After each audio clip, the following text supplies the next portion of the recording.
இந்த உலகத்திலே இந்த மண்ணிலே மனிதன் பிறப்பது ஒரு நாள், இந்த மண்ணிலே புகழோடு இருப்பதும் ஒரு நாள், அவர் இறப்பதும் ஒரு நாள்.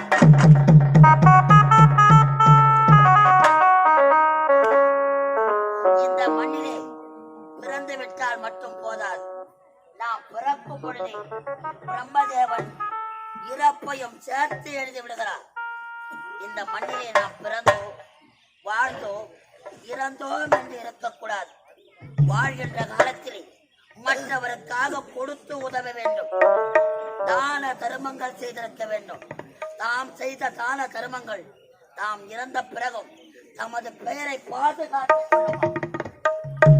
முந்தி தவமிருந்து 300 நாட்கள் ஒரு தாயின் கருவறையிலே உருவாகிறோம். ஒரு தாயின் கருவறையிலே உருவாகி இந்த தெருவரையிலே நடக்க செய்கிறோம். தாயின் கருவறையிலே உருவாகி இந்த தெருவரையிலே நடக்க செய்து இறுதியாக நம் ஆன்மா கல்லறையில் போய் சேர்கிறது.